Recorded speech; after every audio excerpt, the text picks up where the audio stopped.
ശബരിമല സ്വർണ്ണക്കവർച്ചയിലെ രേഖകൾ വേണമെന്നാവശ്യപ്പെട്ട് E D സമർപ്പിച്ച ഹർജി ഹൈക്കോടതി സിംഗിൾ ബെഞ്ച് ചീഫ് ജസ്റ്റിസിന് വിട്ടു. ആവശ്യം ദേവസ്വം ബെഞ്ച് പരിഗണിക്കുന്നതിൽ ചീഫ് ജസ്റ്റിസിന് തീരുമാനമെടുക്കും. വിവരങ്ങളുമായി സാലി മുഹമ്മദ് ചേരുകയാണ്. സാലി, ഏതായാലും ഇ ഡിയുടെ ചില താല്പര്യങ്ങൾ എല്ലാ കാലത്തും നമ്മൾ കണ്ടിട്ടുള്ളതാണ്. പക്ഷേ ഏതായാലും ഈ വിഷയത്തിൽ ഈ സ്വർണ്ണ മോഷണവുമായി ബന്ധപ്പെട്ട് ദേശീയ തലത്തിലുള്ള ചില മാനങ്ങൾ ഉള്ളത് കൂടി കൊണ്ട് തന്നെയാകണം ഇ ഡി വന്നിരിക്കുന്നത്. ഏതായാലും അതിൻ്റെ രാഷ്ട്രീയ താല്പര്യങ്ങൾ പിന്നീട് പരിശോധിക്കേണ്ടതാണ്. ഏതായാലും ഇപ്പോൾ ചീഫ് ജസ്റ്റിസ് തീരുമാനം എടുക്കട്ടെ എന്നാണ് ഇപ്പോൾ ഡിവിഷൻ ബെഞ്ച് തീരുമാനിച്ചിരിക്കുന്നത്, അല്ലേ?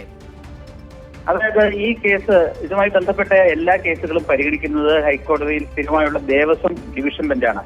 പക്ഷെ ഈ ഹർജി വന്നത് ജസ്റ്റിസ് CS ഡേസ് അധ്യക്ഷനായ സിംഗിൾ ബെഞ്ചിലാണ്. അപ്പോ സിംഗിൾ ബെഞ്ച് പറഞ്ഞത് ഇത് ദേവസ്വം ബെഞ്ച് പരിഗണിക്കേണ്ട വിഷയമാണ്. പക്ഷെ സിംഗിൾ ബെഞ്ചിന് നേരിട്ട് ദേവസ്വം ബെഞ്ചിലേക്ക് കൈമാറാൻ നടപടിക്രമങ്ങൾ അനുവദിക്കുന്നില്ല. അതുകൊണ്ട് അത് ചീഫ് ജസ്റ്റിസിലേക്ക് വിട്ടു. ചീഫ് ജസ്റ്റിസ് ആണ് ഇനി ഈ ഹർജി ദേവസ്വം ബെഞ്ച് പരിഗണിക്കണോ എന്ന കാര്യത്തിൽ തീരുമാനമെടുക്കേണ്ടത്. അപ്പൊ സ്വാഭാവികമായും ആ തീരുമാനം ഉണ്ടാവും എന്ന് തന്നെയാണ് കരുതുന്നത്.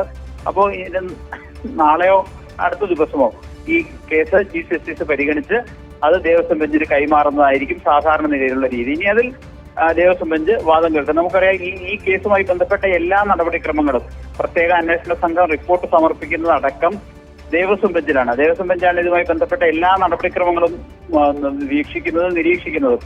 അതുകൊണ്ടുകൂടി ശബരിമലയുമായി ബന്ധപ്പെട്ട കേസ് ആയതുകൊണ്ടുകൂടി ദേവസ്വം ബെഞ്ച് പരിഗണിക്കട്ടെ എന്ന് സിംഗിൾ ബെഞ്ച് തീരുമാനിക്കുകയായിരുന്നു. ഒപ്പം തന്നെ ഇന്ന് മറ്റൊരു ഹർജി എത്തിയത് ഈ കേസിൽ പ്രത്യേക അന്വേഷണ സംഘം പ്രതിപട്ടികയിൽ ഉൾപ്പെടുത്തിയ S ശ്രീകുമാറിന്റെ ഒരു മുൻകൂർ ജാമ്യാപേക്ഷ കോടതിയിൽ എത്തിയിട്ടുണ്ട്. അത് ചൊവ്വാഴ്ച പരിഗണിക്കുന്നതിനായി പ്രത്യേക സിംഗിൾ ബെഞ്ച് മാറ്റുകയും ചെയ്തിട്ടുണ്ട്. ശരി, ഇപ്പോൾ സാലി മുഹമ്മദാണ് കൊച്ചിയിൽ നിന്നുള്ള വിവരങ്ങൾ നൽകിയത്. ശബരിമല സ്വർണ്ണമോഷണ കേസിലെ രേഖകൾ നൽകണമെന്നാവശ്യപ്പെട്ടുള്ള ഇ ഡിയുടെ ഹർജി പരിഗണിക്കാൻ ചീഫ് ജസ്റ്റിസിനെ വിട്ടു. അതിന്റെ വിവരങ്ങളാണ് സാലി മുഹമ്മദ് നൽകിയത്.